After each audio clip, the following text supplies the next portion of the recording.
Shooting USA is brought to you by Hornady Security and the new Ammo Cabinet. Keep your ammunition secure and organized and free up room in your gun safe with the Modular Ammo Cabinet by Hornady Security.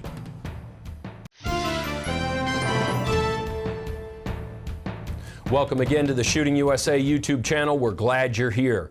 We have a new way for you to see full-length current Shooting USA episodes. We now have a Patreon. There are 2 years worth of episodes there waiting for you, in addition to the Shooting USA watch-along videos. We've done one with Nils Jonasson, and we have several scheduled as new shows are released. There's a link in this video's description. Now, here's the content. Not long ago, we took you to the Gallant Pelham Artillery Shoot in Tennessee, and some of the guns on the line were brand new, some firing their first shots. So that raises the question, where does a new cannon come from? Well, we're about to show you. This busy place might look like any typical small business manufacturing shop. That is, if it weren't for all the cannons. We make historic replicas of artillery pieces, generally from the 1600s through the Civil War. It's kind of a one-stop shop for artillery items. That's right, a one-stop cannon shop.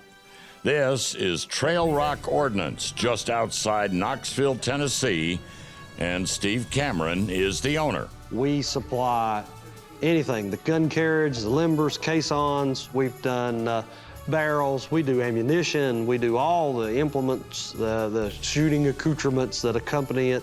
We make basically all of it, fairly much. But how much demand could there possibly be for a full-size, fully functioning cannon and all its accoutrements? Well, as it turns out, quite a lot. I have about 30 carriages on order. And that makes for a very busy shop. College student Elijah Holloway is the new recruit among the half dozen or so craftsmen that keep the cannons rolling out the door. I'm in one place 1 second, and then the next I'm in another place, because there's so much stuff to do. The same goes for fabricator Gary Howard and shop girl Sissy Stonecipher. I pretty much laminate, I grind steel, I cut wood. Anything the boss wants us to do, we do. Woodworking, metal fabrication, blacksmithing, just whatever we have to do to get the product finished. And they keep getting orders in, so we'll just keep making them. That includes these Verbruggen guns. The Verbruggen was a light 3-pounder gun used by the British and American forces during the Revolutionary War era. We actually have 8 of these on order right now. So this is for a state park in Tennessee, and we've got enough for about 15 of these right now. You heard him right, 15. And that's just one pattern that Steve and his crew currently have on the burner. Never a dull moment. There's always something different. For Elijah, that might be gauging 12-pound cannonballs. You run them through this tubing and make sure that they'll fit. If they fit in there, they'll fit in the cannonball. Oh, it's kind of odd, but I enjoy doing it. Yeah, found one that doesn't work. We gauge them, and the good ones are ammunition, and the ones that don't gauge are used to make cannonball stacks. So we'll weld them together into a pyramid for display. Local artist Anne Marie Estes was offered a job here when Steve was looking for a skilled painter. And when I tell people, oh, well, I paint carriage for cannons, they're like, what? They look at me and said, you can make a living doing that? Somebody really? Yeah, the people actually buy these. We've built somewhere around 200 carriages at this point. 200, and at a price ranging anywhere from $5,000 to $50,000. That begs the question, who is buying all these cannons? We sell to collectors, shooters, reenactors, museums. They go on outdoor display, or they get shot, or they get taken to reenactments. We kind of do the spectrum of it. And that spectrum can range from very small to downright huge. These are siege carriages. So you had field, then siege. Siege is big. These carriages held 24-pounder guns. The tube weighs about 6,000 pounds. They're a tremendous bronze gun. The wheels that will go on here will be about 500 pounds by the time they're all together. This is a hub. This hub will go on our carriages, 300 pounds. It has to be lifted with a forklift. Behind us is the fellies. This will be the circle around the wheel itself. All of them put together with the steel band across it. It'll be about as tall as me, about this wide, and these will be attached to it. This carriage is probably going to weigh somewhere in the 3,000 pound range, 4,000 pounds. So why take on this gargantuan task?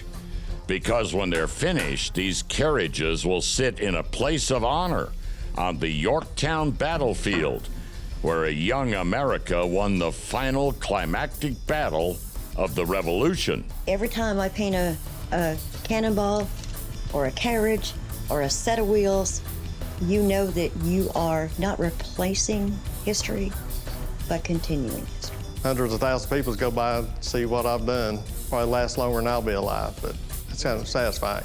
20 years from now, my grandkids will show up and say, hey, my grandma did that. Oh, I'm doing the coolest thing ever. I'm building cannons. When Steve Cameron accepts a new order, the finished gun isn't always destined for a quiet life in a park or memorial. Many commissions are from private owners who want reproductions or restorations of artillery pieces that can be fired. This very rare tube was passed down to a client as a family heirloom and has waited for a proper restoration since it was pulled from a creek in the 1920s. In 20 years in business, this is probably the neatest cannon that's come through our shop. This is an original Confederate iron 6-pounder gun, and it was cast into a creek in Columbia, South Carolina in 1865 when the Confederates abandoned the city. I say all the time, I wish these things could talk. Where was it? Where was it used? Who had it? Who had their hands on it? Who fired it? Where has it been? But Steve's expert eye tells him one thing: this veteran has seen a lot of conflict. You can tell by the vent, it's been shot 1,200 or 1,500 times, I would say, a lot. The vent enlarges with firing. Yes, it's fired a lot of shots in anger, no doubt. An absolute gem of a gun. It's a magnificent gun. We're looking forward to making a carriage for this. Soon to be another gem is this brand new bronze tube. But right now, it's more of a diamond in the rough. This is a model 1841 6-pounder gun. It has a 3.62-inch bore, 3 5/8, so that shoots a 6-pound iron ball. Muzzle velocity about 1,400 feet per second with 1.25 pound powder. It is an exact reproduction. That is, with one exception. An original would have been solid bronze, but this tube is steel and flame-coated with molten bronze. Then it's all hand polished. It will be a gorgeous 6-pounder gun. We will have this for Ira, a friend of mine. So he's been anxious for this for a good while, and good Lord willing, we'll have it ready for him to shoot. They're gorgeous when they're shining. Yeah. They're gorgeous when they're shining. And after burning some midnight oil, the shiny 6-pounder is indeed gorgeous, and minus some paint on the wheels. It's riding on top of a brand new carriage. It's ready to meet the new owners and undergo its baptism by fire at the Gallant Pelham Artillery Chute. Well, this is where the rubber meets the road. You come out to the range and you see what the gun will or won't do. You know, you make the product, you see it in the shop, we produce it, and this is the end result. The new owner is Steve's friend, Ira Sellers, here with his crew. They also spend most of their work time restoring artillery of all sorts.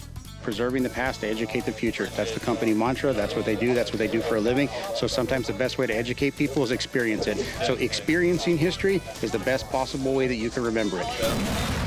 And today, Ira's crew has come as a group to receive their magnificent new gun and experience its first shots during live fire competition. Always makes you smile.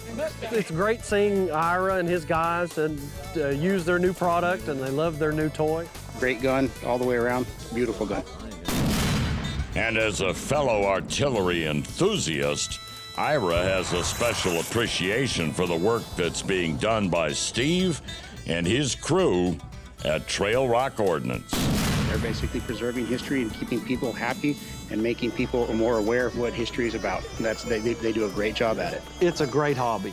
It's a great interest. It's great fun to shoot. They're great fun to collect. It's been a good business that I've been involved with for 20 years now. Hit it, right above it. Well, you've made it to the end of another Shooting USA video on YouTube, and for that, we thank you. It does help the channel if you subscribe, like, and comment, and that will help us keep the content coming.